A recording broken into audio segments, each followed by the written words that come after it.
Hello friends, कैसे हैं आप सब। Welcome back wifi study with Nandi, जहां पर हम डिस्कस करेंगे 15 अप्रैल के करंट अफेयर। और चलिए हम स्टार्ट करते हैं आज के अपने डेली थॉट के साथ में अपनी क्लास को। मंजिल भी उन्हीं को अपनी शरण में लेती है जो परिश्रम की पूजा करते हैं। यानी मंजिल उन्हीं को मिलेगी जो मेहनत करना जानते हैं, जो मेहनती हैं। उन्हें अपने आप मंजिल मिलती जाएगी क्योंकि वो परिश्रम करते जाएंगे और मेहनत के रास्ते पर चलते चलते सफलता को एक दिन प्राप्त कर लेंगे। इसी विचार के साथ में हम स्टार्ट करेंगे आज की अपनी क्लास को। फर्स्ट हम बात करेंगे विश्व कला दिवस यानी वर्ल्ड आर्ट डे के बारे में, जो 15 अप्रैल को मनाया जाता है हर साल। इस दिन जो दुनिया के प्रसिद्ध चित्रकार थे, मूर्तिकार थे, वास्तुशिल्पी थे, संगीतज्ञ थे, इंजीनियर थे, इटली के महान लियोनार्डो द विंची, उनका बर्थडे होता है। और इसी बर्थडे के उपलक्ष्य में ही पूरे विश्व में विश्व कला दिवस मनाया जाता है, क्योंकि यूनेस्को ने उनका बर्थ जो डेट है, उनका जो बर्थ एनिवर्सरी है, उस दिन को ही सेलेक्ट करा है विश्व कला दिवस के रूप में मनाने के लिए।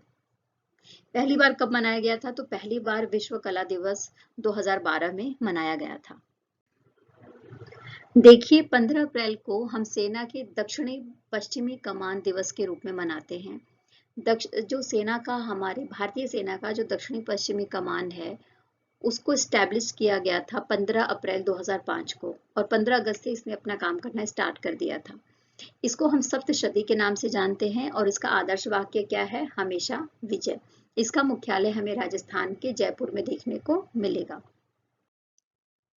अच्छा, 15 अप्रैल को ही हिमाचल दिवस मनाया जाता है, क्योंकि 15 अप्रैल 1948 को एक मुख्य प्रांत के रूप में, एक प्रमुख प्रांत के रूप में हिमाचल प्रदेश को मान्यता मिली थी। और साथ में मैं आपको बता दूं कि हिमाचल प्रदेश राज्य अधिनियम 18 दिसंबर 1970 को जब पारित किया गया था, और उसके बाद से ही 25 जनवरी 1971 को जो आज का हिमाचल प्रदेश है वो अस्तित्व में आया था। और ये जब हिमाचल प्रदेश अस्तित्व में आया था तो ऑफिशियली ये 18th स्टेट बनकर आया था भारत का। देखिए, वर्ल्ड चगास डिजीज डे यानी विश्व चगास रोग दिवस मनाया जाता है 14 अप्रैल को। और इस बार की जो थीम है वो क्या है? प्राथमिक स्वास्थ्य देखभाल में चगास रोग को एकीकृत करने का समय। ये जो डिजीज है ये ट्राइटोमाइन बग के द्वारा फैलाया जाता है। और कौन से परजीवी से होता है? तो ट्रिपैनोसोमा क्रूजी एक परजीवी है, उसके द्वारा इसको फैलाया जाता है। स्पेशली जो अमेरिकन क्षेत्र है वहां पर जो ग्रामीण क्षेत्र में रहने वाले गरीब लोग हैं उनमें ये पाया जाता है। अच्छा, जो वर्ल्ड चगास डिजीज डे है वो स्पेशली मनाया जाता है ताकि इस रोग से जो अवेयरनेस है उसको फैलाया जा सके। 14 अप्रैल को बैसाखी और बोहाग बिहू उत्सव मनाया गया है। बैसाखी के बारे में बात करें तो भारत का जो पंजाब और हरियाणा वाला क्षेत्र है वहां पर एक फसल उत्सव के रूप में मनाया जाता है। और बोहाग बिहू कहाँ पर मनाया जाता है? जैसा कि बिहू नाम है तो ये आसाम में मनाया जाता है। बैसाखी के बारे में बात करें तो इस दिन जो सिख धर्म से संबंधित 10वें गुरु थे, गुरु गोविंद सिंह के द्वारा 1699 को खालसा पंथ की स्थापना करी गई थी, जिसके द्वारा बैसाखी दिवस मनाया जाता है सिख समुदाय के द्वारा। और साथ ही हमने 14 अप्रैल को अंबेडकर जयंती भी मनाई है। और इसके साथ साथ में बोहाग बिहू उत्सव भी मनाया है आसाम में। स्पेशली जो बोहाग बिहू उत्सव है वो हर साल जो अप्रैल का महीना होता है उसके मध्य में आता है, फसल उत्सव के रूप में मनाया जाता है। और इस टाइम पीरियड पर यानी जो बोहाग बिहू उत्सव मनाया जाता है, इसमें ट्रेडिशनल डांसेस करा जाता है, कल्चरल प्रोग्राम्स होते हैं और फिस्ट यानी कि लोगों को इनवाइट किया जाता है और खान पान की अच्छी व्यवस्था करी जाती है। एचडीएफसी बैंक ने export import bank of Korea से एक एमओयू पर हस्ताक्षर करा है। और ये जो भी हस्ताक्षर करा है यानी जो भी समझौता हुआ है वो 300 मिलियन अमेरिकी डॉलर का हुआ है, जिसके माध्यम से क्या किया जाएगा? जिसके माध्यम से कोरिया से संबंधित व्यवसायों का समर्थन किया जाएगा एचडीएफसी के द्वारा। और ये जो भी समझौता हुआ है ये गिफ्ट सिटी गुजरात में करा गया है। कुमार मंगलम बिरला को business leader of the decade का पुरस्कार दिया गया है। 13वें प्रबंध भारत पुरस्कार समारोह में business leader of the decade award से सम्मानित किए गए हैं। आदित्य बिरला समूह के अध्यक्ष हैं कुमार मंगलम बिरला। और साथ ही मैं आपको बता दूं कि इस टाइम पीरियड पर यानी इस अवसर पर टाटा स्टील के चेयरमैन टीवी नरेंद्रन को AIMA-JRD Tata corporate leadership award भी प्रदान किया गया है और ABB इंडिया को MNC in India of the year का पुरस्कार दिया गया है। इसके साथ ही NPCI यानी National Payments Corporation of India को outstanding PSU of the year का अवार्ड दिया गया है। घाना दुनिया का पहला ऐसा देश बन गया है जिसने यूनिवर्सिटी ऑफ ऑक्सफोर्ड के वैज्ञानिकों के द्वारा विकसित किया गया मलेरिया टीके को मंजूरी दे दी है अपने देश के बच्चों को लगाने के लिए। इस टीके का नाम क्या है? तो R21 मैट्रिक्स M के नाम से इस टीके को जाना जाता है।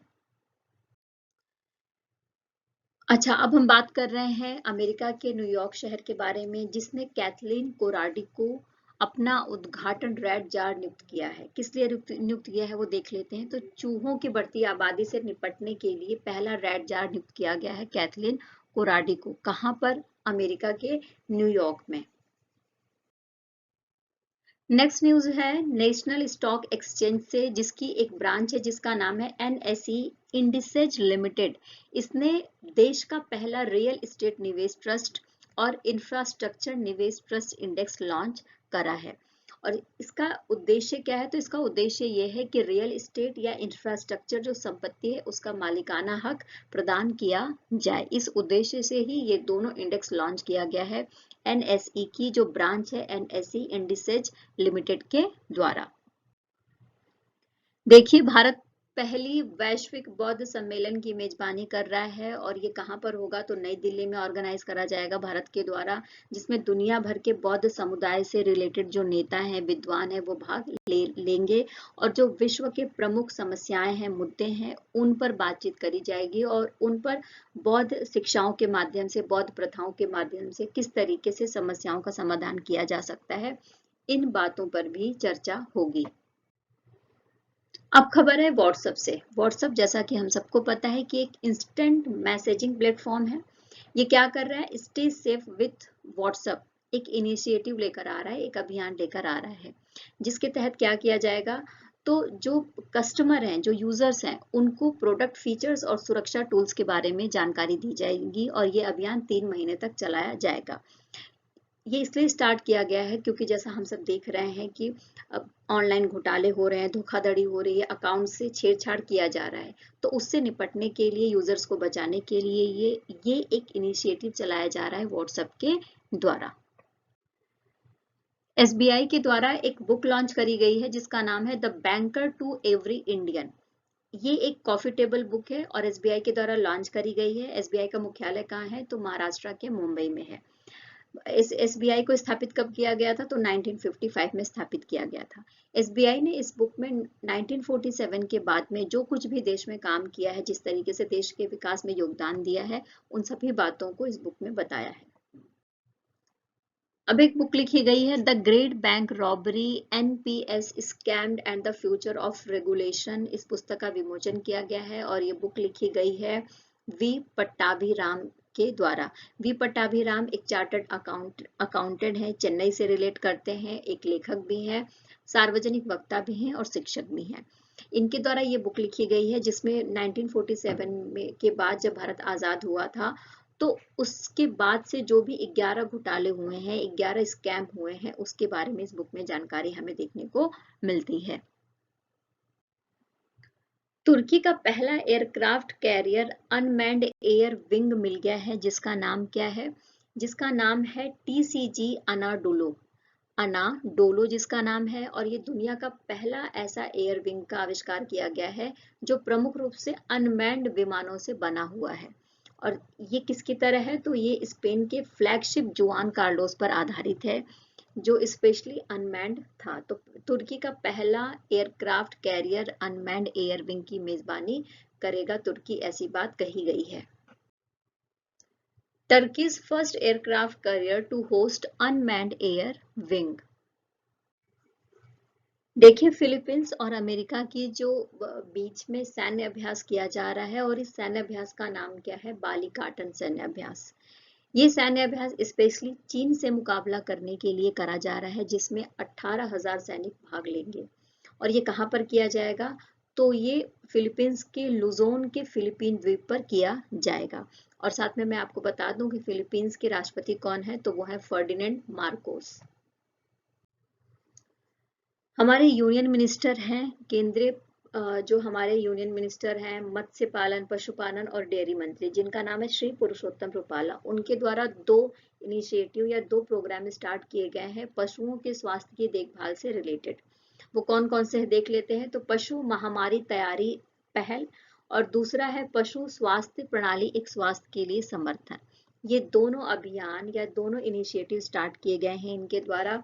और इसको फंडेड कौन कर रहा है? तो इसको फंडेड किया जा रहा है वर्ल्ड बैंक के द्वारा। तो नई दिल्ली में इंडिया हैबिटेट सेंटर में इसको स्टार्ट किया गया है और एक राष्ट्रीय एक स्वास्थ्य मिशन के तहत इसको आयोजित कराया गया है। इंडियन एयरफोर्स फ्रांस में अंतर्राष्ट्रीय वायु अभ्यास जिसका नाम है ओरियन, उसमें शामिल होगी। और ये अभ्यास 17 अप्रैल से लेकर 5 मई के बीच में चलेगा फ्रांस के मॉन्ट डे मार्सन में। French air and space force में जो वायुसेना बेस है वहां पर भारत की तरफ से 4 राफेल विमान, 2 C-17 और 2 278 विमान और साथ में ही 165 वायु सैनिक शामिल होंगे। अच्छा, इसके अलावा भारत और फ्रांस के अलावा जर्मनी, ग्रीस और साथ में इटली, नीदरलैंड, यूके, स्पेन और यूएसए भी इसमें शामिल होंगे, यानी उनकी भी जो एयरफोर्स है वो भी शामिल होगी। कजाकिस्तान के अस्ताना में एशियाई कुश्ती चैंपियनशिप हो रही है, ठीक है, जिसके बारे में हमने कल भी पढ़ा था। तो इसमें भारतीय पहलवान है जिनका नाम है निशा दहिया, उन्होंने सिल्वर मेडल जीता है। ये फाइनल तक पहुंची थी और फाइनल मैच में जापान की अमी इशी से ये हार गई थी।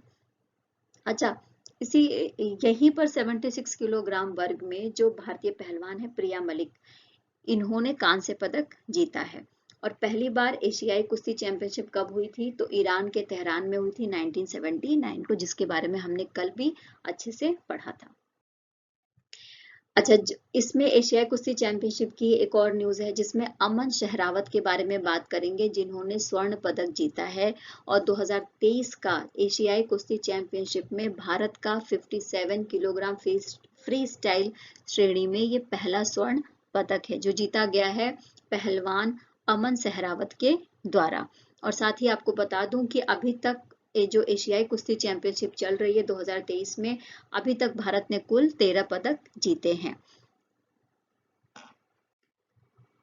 इंडिया के द्वारा जीते गए 13 मेडल में आपको मैं बता दूं कि दो मेडल हैं वो फ्री स्टाइल मेडल हैं, 4 ग्रीको रोमन मेडल हैं और 7 वुमेन रेसलिंग मेडल्स हैं। अच्छा, कुछ दिन पहले ही हमने ये बात करी थी कि जो हमारी केंद्रीय वित्त मंत्री हैं, जो फाइनेंस मिनिस्टर हैं निर्मला सीतारमण जी, वो जा रही हैं कहाँ पर? अमेरिका जा रही हैं। और वहां पर वो अंतर्राष्ट्रीय मुद्रा कोष और विश्व बैंक का जो बसंतकालीन सम्मेलन है उसमें भाग लेंगी। तो इसी की एक न्यूज है, 14 अप्रैल को जो अमेरिका का वॉशिंगटन डीसी है वहां पर जो विश्व बैंक की बैठक हो रही थी उसमें श्रीलंकाई जो कर्ज है, यानी श्रीलंका के ऊपर जो कर्ज है उसके ऊपर एक उच्च स्तरीय बैठक हुई है, ठीक है, जिसमें हमारे देश की जो वित्त मंत्री हैं वो थी, जापान के वित्त मंत्री थे जिनका नाम है सुजुकी शुनिची, फ्रांस के राजकोष विभाग के महानिदेशक थे जिसका नाम है इमैनुअल मालिन, और श्रीलंका के वित्त राज्य मंत्री थे शेहान सेमा सिंघा।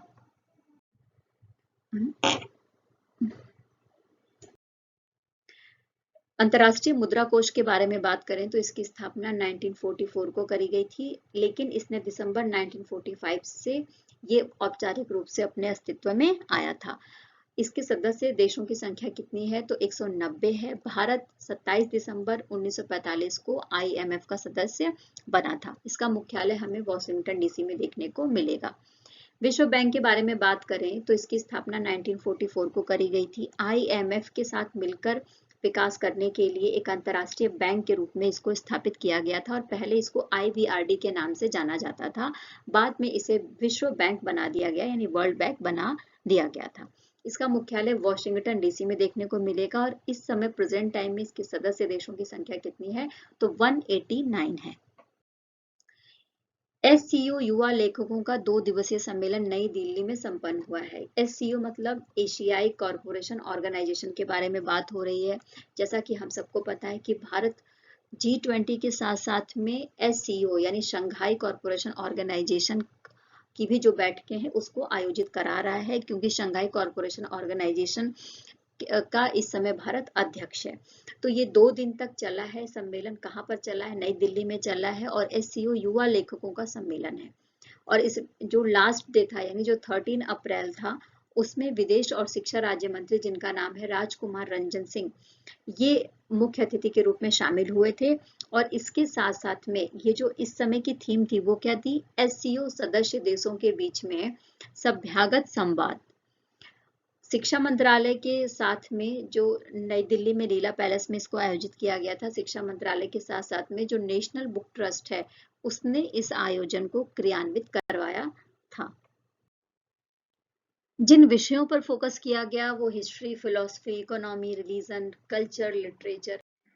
देखिए, एससीओ की स्थापना 2001 में करी गई थी और इसके सदस्य देशों की संख्या कितनी है? तो 8 है। जैसा कि आप इसके लोगों में भी देख सकते हैं। वो सदस्य देश कौन कौन से देख लेते हैं। तो कजाकिस्तान, चीन, किर्गिस्तान, रसिया है, ताजिकिस्तान है, उज्बेकिस्तान है, फिर भारत और पाकिस्तान भी है। इसका सचिवालय हमें बीजिंग में देखने को मिलेगा और इसकी आधिकारिक भाषाएं कौन सी हैं? तो रूसी और चीनी है। अब हम बात कर रहे हैं एससीओ मिलेट्स फूड फेस्टिवल 2023 के बारे में, जिसको मुंबई के ताजमहल पैलेस में आयोजित करा जा रहा है केंद्रीय पर्यटन मंत्रालय यानी यूनियन मिनिस्ट्री ऑफ टूरिज्म के द्वारा। और इसमें जो शंघाई सहयोग संगठन है उसके जो शंघाई सहयोग संगठन है उसके जो सदस्य देश हैं उसके शेफ या रसोइये पार्टिसिपेट करेंगे। और साथ में मैं आपको ये भी बता दूं कि ताजमहल पैलेस अंतर्राष्ट्रीय मोटा अनाज वर्ष के उपलक्ष्य में शंघाई सहयोग संगठन मिलेट्स फूड फेस्टिवल की मेजबानी कर रहा है। इस सेशन में इतना ही साथियों। आई होप कि आपको सेशन पसंद आया होगा, तो प्लीज मेरे साथ बने रहिए, मेरा हौसला अफजाई करते रहिए, चैनल को लाइक करते रहिए, शेयर करते रहिए, ताकि उन तक पहुंच जाए जिनको इस तरीके के कंटेंट या मटेरियल की जरूरत है। अगर आप चैनल पे नए हैं तो चैनल को सब्सक्राइब कर लीजिए। बेल आइकन प्रेस करना बिल्कुल मत भूलिए, क्योंकि इसको प्रेस करने के बाद ही आपको नोटिफिकेशन मिल पाएगी। साथ ही हमारा जो भी कंटेंट है उसको टेलीग्राम के लिंक पर शेयर कर दिया जाता है पीडीएफ के फॉर्म में, तो वहां पर भी जाकर आप देख सकते हैं, पढ़ सकते हैं। अगर आपको नोट्स प्रिपेयर करना है तो वो भी कर सकते हैं। कल फिर मिलूंगी इसी प्लेटफॉर्म पर, इसी चैनल पर। तब तक के लिए take care and bye bye.